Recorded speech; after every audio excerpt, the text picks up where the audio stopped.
silakan duduk. Puji Tuhan. Sekali lagi shalom. Terima kasih untuk tim worshiper yang luar biasa, saudara-saudara. Saya percaya kita mengalami hadirat Tuhan. Amin, saudara-saudara.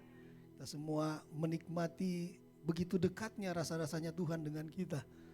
Karena itulah janjinya, saudara-saudara. Di mana 2 atau 3 orang saja yang berseru dalam namanya, maka hadiratnya ada di situ. Hadirat Tuhan ada di hati kita. Yang percaya katakan amin. Kita perlu menghormati Dia, menghargai Dia, mengizinkan Dia berbicara, melakukan apa yang Dia mau. Maka mujizat Tuhan tersedia bagi kita. Saudara, hari ini saya akan baca firman Tuhan, ambil dari kitab Injil Matius pasal 7 ayat 24 sampai 29.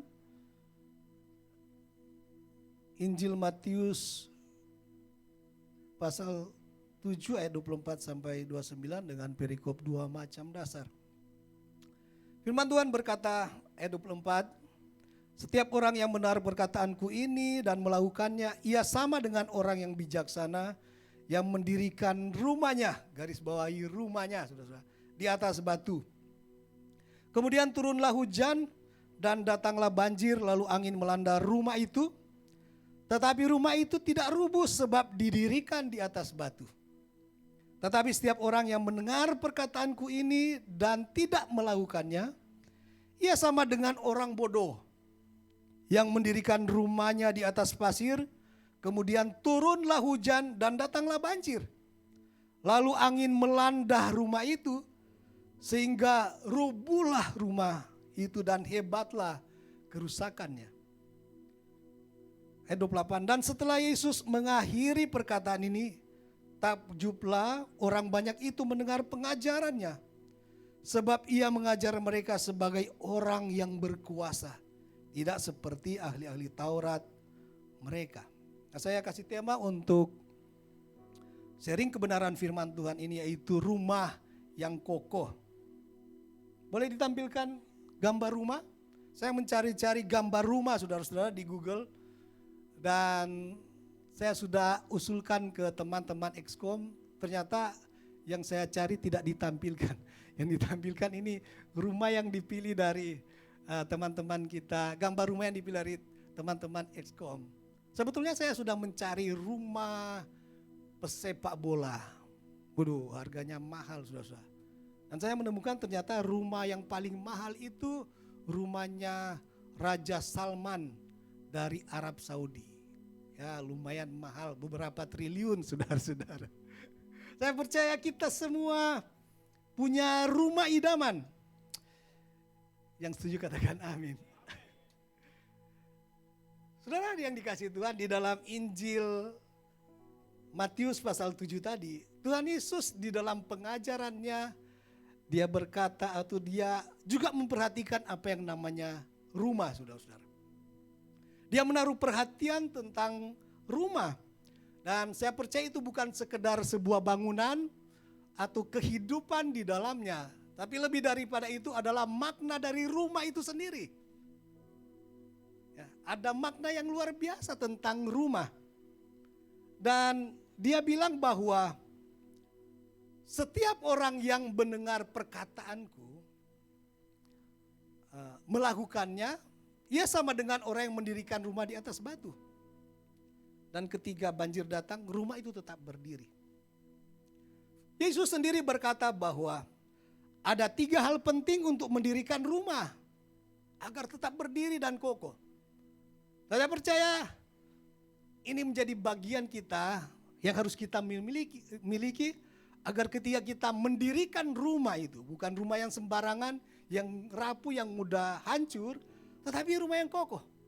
Pertama, Tuhan Yesus bilang, kalau kita renungkan Injil tadi adalah kehadiran Tuhan. Kalau kita mendirikan rumah, Mazmur 127 berkata, sia-sialah orang yang mendirikan rumah kalau Tuhan tidak ada di dalamnya. Nah, kehadiran Tuhan begitu penting ketika kita mendirikan segala sesuatu termasuk rumah. Karena di dalam rumah itu kita butuh persekutuan dengan Tuhan. Kita butuh gembala yang baik itu. Gembala yang menyertai kita, yang menggembalakan kita. Saya percaya semua orang yang dekat dengan Tuhan, semua orang yang berseru kepada Tuhan dan meminta pertolongannya setiap hari, akan begitu tahu betapa pentingnya Yesus sebagai gembala dalam hidupmu. Berapa banyak orang yang telah melewati begitu banyak waktu perjalanannya. Dan kalau dia masih berdiri saat ini, saya bisa pastikan karena salah satu hal itu, terutama orang-orang yang punya nama Kristen, karena mereka memiliki pribadi Tuhan. Ada gembala yang baik, yang terus berjaga-jaga, yang menggembalakan orang-orang ini. Yang kedua Tuhan Yesus bilang di firman Tuhan tadi, apa yang harus kita punya untuk mendirikan sebuah rumah yang kokoh? Yaitu firman Tuhan. Mendengarkan perkataanku atau mendengarkan perkataan Yesus. Karena firman Tuhan itu adalah roti yang hidup. Yang harus selalu tersedia setiap hari ketika kita butuh firman Tuhan. Tubuh kita sama seperti tubuh kita membutuhkan makanan jasmani, baik itu nasi, ikan, lauk pauk, minuman, agar kita tetap kuat. Demikian juga tubuh rohani kita dan jiwa kita butuh yang namanya firman Tuhan, agar kita memiliki kehidupan yang berkemenangan setiap hari. Kalau kita punya kapasitas roh seperti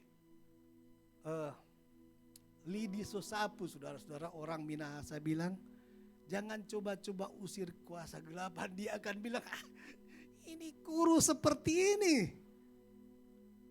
Tapi bayangkan kalau kita mendatangi musuh kita dengan tubuhnya seperti Leri tambah alet. Waduh, itu luar biasa. Baru lihat, waduh, ini Leri itu yang jadi Leri dan Allen yang jadi worship leader tadi sini. Musuh kita akan ketakutan. Demikian juga ketika kita punya tubuh rohani. Oleh sebab itu saudara butuh memberi makan tubuh rohanimu agar kuat. Itu yang Tuhan Yesus katakan. Dan hal ketiga yang harus kita miliki ketika kita rindu membangun rumah yang kuat adalah melakukan taat, melakukan firman Tuhan. Kenapa saudara-saudara banyak orang hanya suka melakukan firman Tuhan? Ketika itu firmannya itu enak. Firman Tuhan ini. Ketika kita mengklaim firman Tuhan ini, kita sembuh dari sakit penyakit. Banyak orang berlomba-lomba. Saya pernah mengalaminya. Dokter sempat memvonis saya untuk tidak punya umur panjang. Dan sudah periksa di rumah sakit, sudah keluar rumah sakit, penyakit saya masih ada. Tapi satu kali saya dapat firman Tuhan, apapun yang kamu doakan, kamu percaya kamu sudah menerimanya, kamu akan menerimanya. Setiap hari saya mengklaim itu, saudara. Tahun 2004, dalam nama Yesus saya sudah sembuh, padahal belum sembuh. Dalam nama Yesus firman Tuhan ini berkata. Dan akhirnya sampai sekarang masih sembuh, saudara. Udah sekitar 25 tahun yang lalu. Itu dahsyatnya firman Tuhan, saudara. Kita suka itu. Kalau kita dengar firman Tuhan memberkati. Yang jomblo dapat jodoh, kita. Ini mujizat luar biasa. Tapi kalau firman Tuhan ini untuk membentuk karakter kita. Seringkali kita bilang, no Tuhan. Saya mau yang tinggi besar. Punya segala-galanya. Nah, kadang-kadang kita menolak firman Tuhan itu. Kenapa? Karena kita kita sukar untuk menerimanya. Tetapi firman Tuhan berkata, Yesus sendiri mengajar bahwa duduk dekat dengan Tuhan, mendengarkan firman-Nya, melakukannya. Itulah kunci ketika kita membangun rumah. Kita membangun rumah dengan dasar yang kuat, dengan fondasi yang kuat, saudara-saudara. Kenapa? Karena saya percaya semua kita tidak suka mengalami apa yang namanya saat-saat yang sukar ketika ujian datang, yaitu engkau mengalami kerusakan yang hebat. Ada yang mau rumahnya kena banjir saudara dan hanyut semua? Tidak mau. Ada yang mengalami, seperti saya pernah mengalami kerusakan yang hebat secara mental. Ketika itu saya terlibat dalam kehidupan malam, pecandu minuman keras sampai pakai narkoba. Dan suatu kali saya ketakutan. Sekalipun saya duduk diam-diam, saya bisa berpikir dikejar anjing gila saudara. Saya datang di kampus waktu itu ketakutan lihat orang. Sampai saya masih punya pikiran, saya ini tidak normal lagi saudara. Mulailah saya mencari Tuhan. Saya tahu cuma Tuhan yang bisa menolong saya.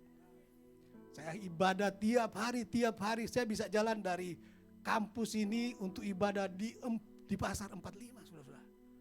Karena ketika saya ada dalam hadirat Tuhan rasanya mulai tenang, damai, berani. Pikiran itu mulai hilang yang macam-macam saudara. Nah itu dasar yang sedang kita bangun ketika kita bisa menerima firman Tuhan dan melakukannya. Saudara, saya percaya begitu pentingnya khotbah di bukit yang dimulai di Injil Matius pasal 5 sampai di Injil Matius pasal 7 tadi.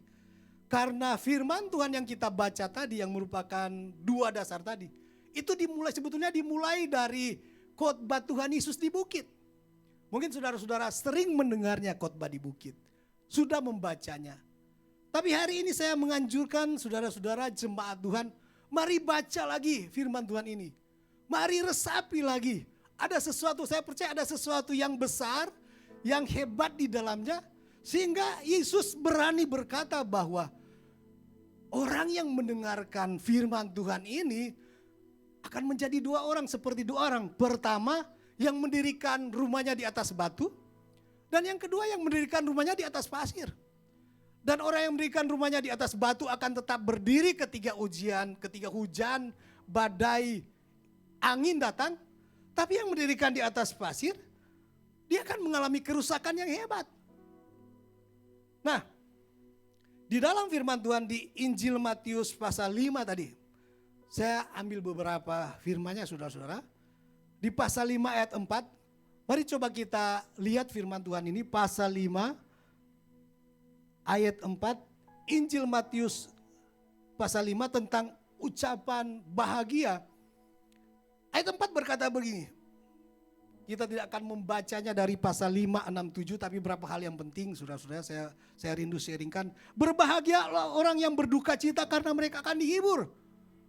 Kalau saudara berduka cita di dalam Tuhan, engkau akan mendapatkan penghiburan dari Tuhan. Tapi bagi banyak orang sukar untuk berbahagia dalam keadaan duka cita. Tidak masuk akal. Kemudian kita lanjut ayat 6. Berbahagialah orang yang lapar dan haus akan kebenaran karena mereka akan dipuaskan. Saudara, banyak orang kurang konsisten untuk membaca firman Tuhan dengan rasa lapar dan haus. Kita lebih suka nonton TikTok, saya lagi saudara. Kita lebih tertarik nonton bola kaki Argentina lawan Indonesia. Ini bapak-bapak. Untuk konsisten baca firman Tuhan tidak mudah. Kemudian 8. Berbahagia orang suci hatinya karena mereka akan melihat Allah. Jaga hatimu. Berbahagialah orang yang membawa damai karena mereka akan disebut anak-anak Allah. Tidak mudah untuk menjadi orang pembawa damai setiap hari di dalam komunitas kita hari-hari ini. Padahal orang yang disebut anak-anak Allah ada orang yang membawa damai. Kemudian ayat 16 kita lompat tentang garam dunia.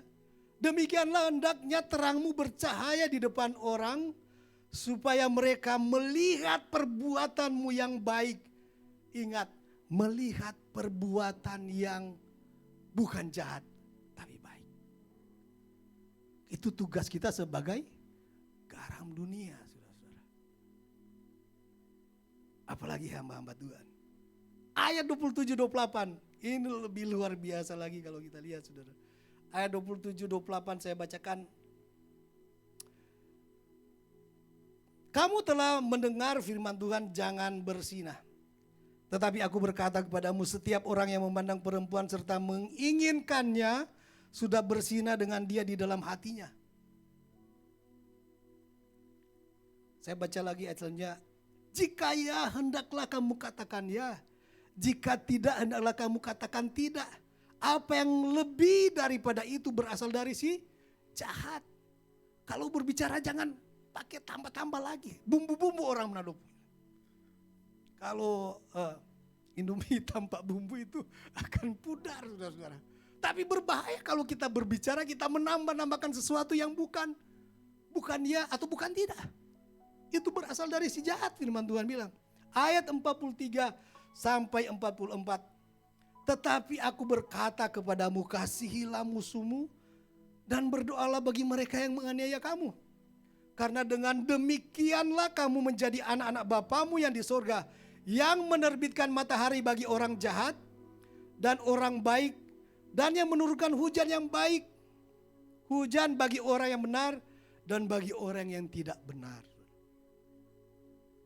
Kalau kita punya musuh, doakan dan berkati dia. Jangan membenci dia. Saya menyimpulkan khotbah di bukit ini itu akan mendatangkan kapasitas, kualitas, daya tahan, kekuatan bagi orang yang menghidupinya. Mari kita lihat pasal yang ke-6 ayat 2. Jadi apabila engkau memberi, nah kita diajar bagaimana memberi. Sedekah, janganlah mencanangkan hal itu seperti yang dilakukan oleh orang munafik di rumah-rumah ibadah dan di lorong-lorong supaya mereka dipuji orang. Aku berkata kepadamu, sesungguhnya mereka sudah mendapat upahnya. Dalam hal yang lain lagi, dalam hal berdoa kita diajar tentang doa Bapa kami yang begitu luar biasa. Ayat 14 sampai 15, firman Tuhan berkata, jikalau kamu mengampuni kesalahan orang, Bapamu yang di sorga akan mengampuni kamu juga. Tetapi jikalau kamu tidak mengampuni orang, Bapamu juga tidak akan mengampuni kesalahan. Kami KKR saudara di bulan yang lalu di 1 SD. Dan selesai cerita tentang firman Tuhan, maka guru-guru atau guardian kita di sini berkata, kami beri kesempatan untuk anak-anak, ada sekitar 250 sampai 300 anak yang dilamar Tuhan. Kemudian coba cerita, mungkin ada pengalaman yang membuat mereka marah, merasa dibully, merasa dianiaya, sukar untuk mengampuni. Datanglah seorang anak kecil umur 7 sampai 8 tahun, kalau tidak salah, dia masih kecil, masih imut. Waktu ditanya, "Dek, marah kepada siapa?" "Opa." Mungkin juga orang tua karena dia sudah tidak punya bapak, mungkin bapaknya sudah lari, demikian juga mamanya. Dia tinggal opanya. Terus apa yang opa buat? Suatu kali dia pulang sekolah, dia diikat di kaki oleh opanya tanpa tahu apa sebabnya, lalu digantung.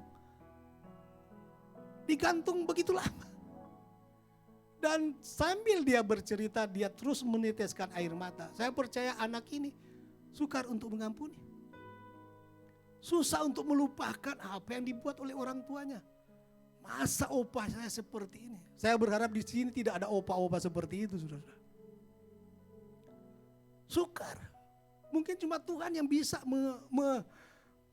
memulihkan luka itu. Saya bilang ke kepala sekolah, berapa sekolah, kita sudah melayani hampir 10 sekolah, sudah ribuan siswa. Saya bilang, kenapa mereka ketika remaja, karena ada satu sekolah yang kami layani itu kepala sekolahnya sering deg-degan hatinya dipanggil oleh Polres karena siswanya sering buat keributan di kota itu. Kenapa mereka memulainya? Seringkali mereka tidak tahu. Tetapi luka itu dimulai dari rumah.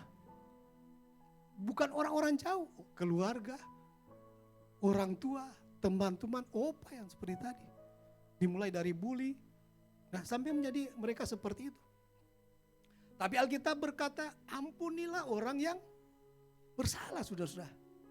Ayat 33 yang berbicara tentang hal kekhawatiran. Firman Tuhan berkata, carilah dulu dahulu kerajaan Allah dan kebenarannya, maka semuanya itu akan ditambahkan kepadamu. Mari kita lihat pasal yang ke-7 ayat 5. Saya rindu membagikan ini. Hai orang munafik, keluarkanlah dahulu balok di matamu, maka engkau akan melihat dengan jelas untuk mengeluarkan selumbar dari mata saudaramu. Jangan menghakimi. Ayat 11. Jadi jika kamu yang jahat tahu memberi pemberian yang baik kepada anak-anakmu, apalagi Bapamu yang di sorga, ia akan memberikan yang baik kepada mereka yang meminta kepadanya. 21 yang luar biasa, sekalipun kita sudah pelayanan saudara-saudara, firman Tuhan ini menulis, bukan setiap orang yang berseru kepadaku Tuhan, Tuhan akan masuk dalam kerajaan sorga, melainkan dia yang melakukan kehendak Bapakku yang di sorga. Pada hari terakhir banyak orang akan berseru kepadaku, Tuhan, Tuhan, bukankah kami bernubuat demi namamu dan mengusir setan demi namamu, mengadakan banyak mujizat demi namamu juga? Pada waktu itu aku akan berterus terang kepada mereka dan berkata, aku tidak mengenal kamu, hanyalah daripadaku kamu sekalian pembuat. Semua tahu saudara, pembuat kejahatan. Artinya pelaku mujizat pun, melayani dengan kuasa mujizat pun bukan sebuah jaminan engkau untuk bisa masuk surga.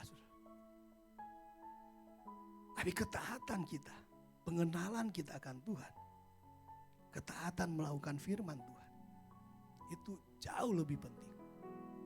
Firman Tuhan di dalam kitab 1 Korintus 3 ayat 10 dan 11, 1 Korintus 3 ayat 16 dan 17 berkata dengan jelas bahwa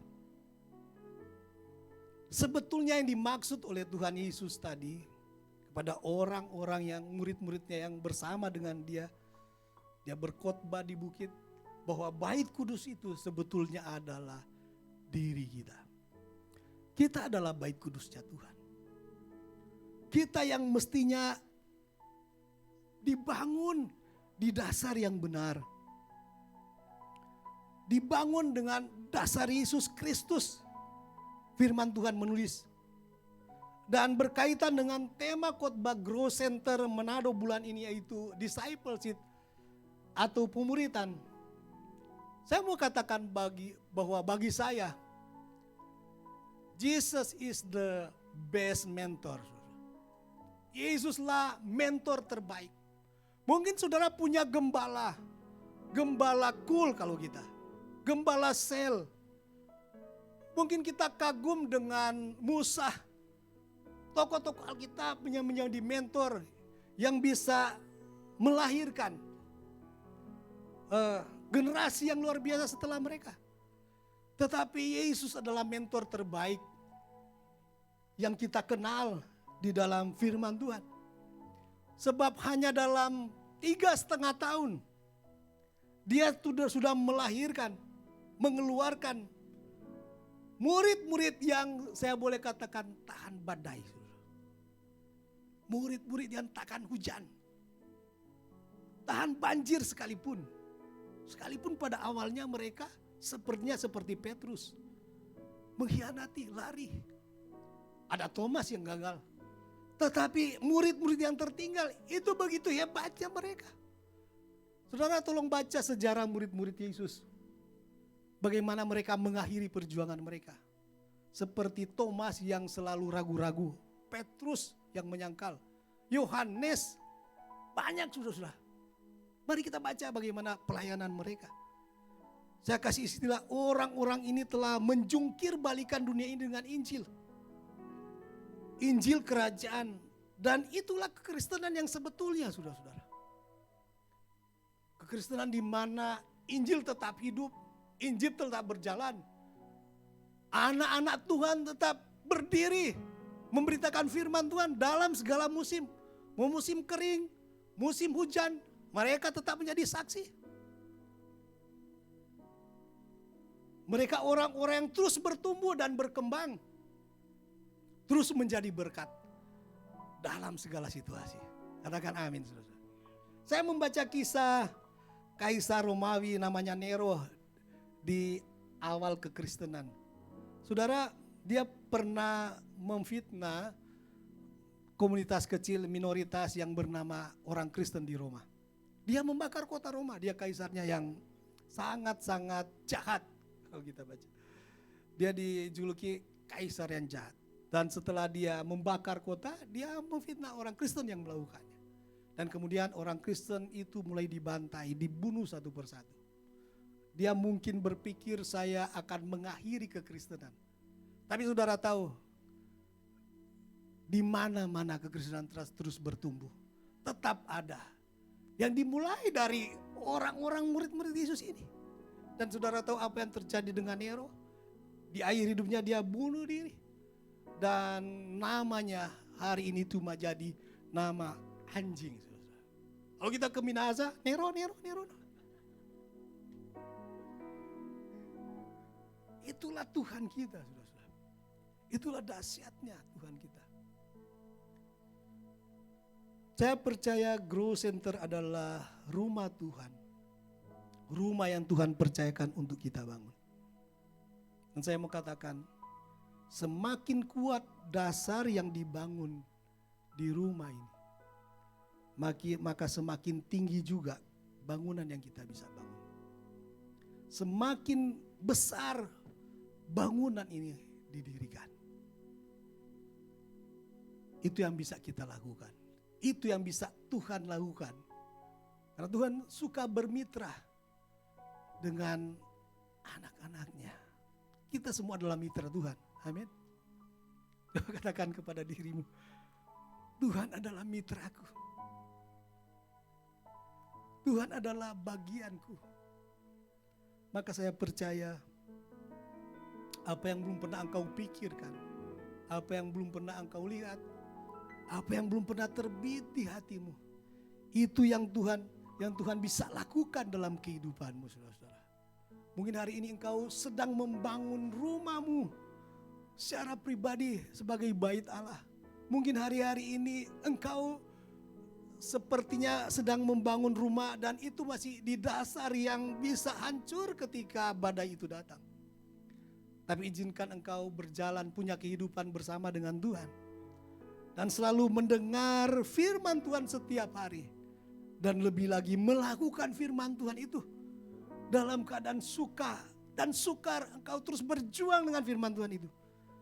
Maka saya percaya seperti Tuhan Yesus menjaminnya. Dan dia telah membuktikan bagaimana dia membangun. Dia mementor. Dia menjadi pembimbing bagi murid-muridnya. Suatu bangunan yang besar. Suatu gereja yang universal. Dan saya percaya itu bisa terjadi di gereja ini, saudara-saudara. Yang punya kerinduan untuk melakukannya, mari sama-sama katakan amin, saudara.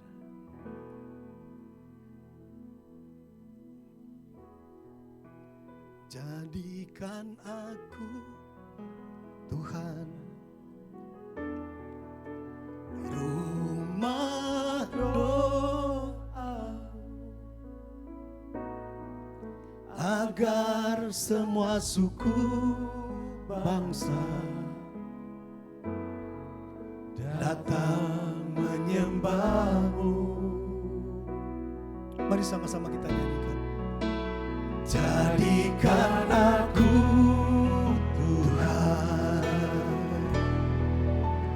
rumah doa-Mu, agar semua suku bangsa datang menyembah-Mu. Ku bawa hidupku sekarang, ku bawa hidupku sekarang ke tempat kudus-Mu, Tuhan. Di mezbah-Mu ku serahkan seluruh hidupku. Coba Tuhan, saya ajak kita berdiri semua. Penuhi hatiku sekarang. Penuhi hatiku sekarang dengan urapan yang baru, dengan urapan yang baru. Ya agar aku lebih lagi mendengar suara-Mu. Katakan, jadikan aku Tuhan, rumah doa-Mu, rumah doa-Mu,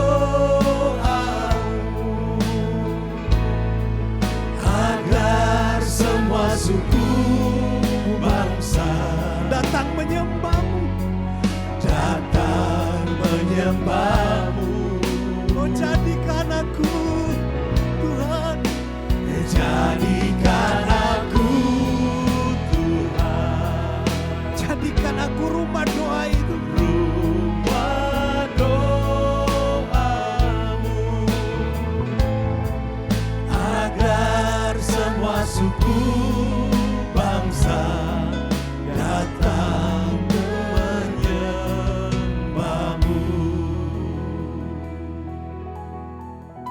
Berapa banyak di antara kita yang menjadi rumah doanya Tuhan, agar semua orang yang tersesat, orang yang terhilang, boleh berjumpa dengan Tuhan, saudara. Mari berapa saat kau boleh tundukkan kepalamu, kau boleh cari wajah Tuhan, cari isi hati Tuhan. Biarkan Tuhan berbicara, karena hadirat Tuhan ada di hatimu.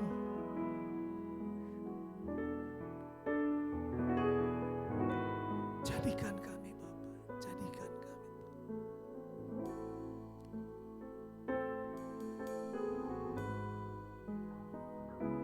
Mari waktunya engkau menaikkan doamu, naikkan doamu, naikkan doa. Berapa saat mari kita berdoa. Doakan pergumulanmu, doakan keluargamu, doakan gereja. Syaradaya mana ya mana ya mana ya mana ya mana ya mana ya mana ya mana ya. Syaradaya mana ya mana ya mana ya. Doakan kota ini, masih terlalu banyak orang terhilang di kota ini. Syaradaya mana ya mana ya mana ya mana ya mana ya mana ya. Syaradaya mana ya mana ya mana ya mana ya mana ya.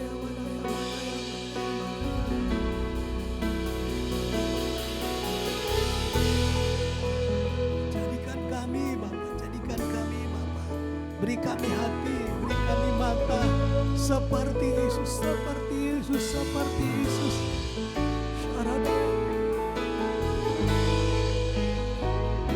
Ora mana syakarada ya mana ya mana ya mana ya mana ya mana ya. Syarada ya mana ya mana ya mana ya mana ya mana ya mana ya mana ya mana ya mana ya. Syarada ya mana ya mana ya mana. Mari doa supaya setiap telinga bisa mendengar firman itu. Masih terlalu banyak orang yang menutup telinganya dengan kebenaran itu. Masih banyak telinga yang belum pernah dijamah oleh Injil kerajaan yang menyelamatkan itu. Kalau kau belum bisa menjangkau mereka, jangkau mereka dengan doamu, jangkau mereka dengan doamu. Syaradaya mana ya mana ya mana ya mana ya mana ya mana. Berseru, Tuhan Yesus, lawat kota ini, berkati keluargaku Tuhan.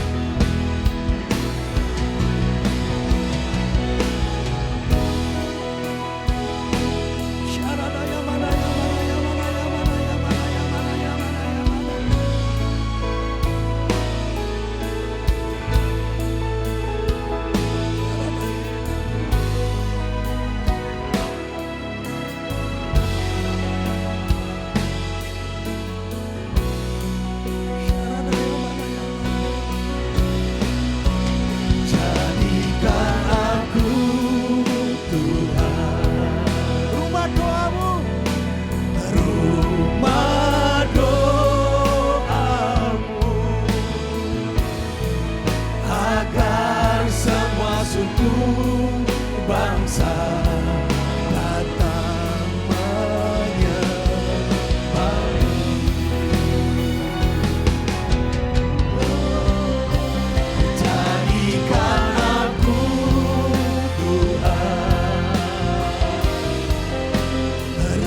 Terima kasih Bapa Surgawi, terima kasih kami boleh mengagumi kebesaran-Mu Tuhan. Kami boleh menikmati kebaikan-Mu di tempat ini malam hari ini. Biar kami boleh pulang membawa damai serta sukacita, berkat yang melimpah-limpah daripada Tuhan. Berkati jemaat-Mu Tuhan, apa yang mereka kerjakan dengan tangan mereka, Kau turut campur tangan. Berkati pekerjaan tangan mereka dengan melimpah-limpah. Kau turut campur tangan dalam pergumulan dan doa-doa mereka Tuhan. Berikan jawaban terbaik bagi mereka. Yang lemah dikuatkan, sakit disembuhkan. Dan mujizat Tuhan tersedia bagi mereka yang berseru kepadamu. Terima kasih Bapa, terima kasih Tuhan Yesus Kristus. Kami akan kembali ke rumah kami masing-masing. Namun sebelum kami kembali berpisah dari tempat ini, kami siapkan hati kami untuk terima. Kiranya berkat yang melimpah-limpah dari Allah Bapa, cinta kasih sayang dari Tuhan Yesus Kristus, persekutuan yang manis dan indah dengan Roh Kudus menjadi bagian kita mulai hari ini sampai Tuhan Yesus datang kedua kali di awan-awan yang permai, bahkan sampai selama-lamanya. Terimalah berkat dalam nama Bapa, Putra dan Roh Kudus, yaitu dalam nama Tuhan Yesus Kristus. Haleluya. Sama-sama katakan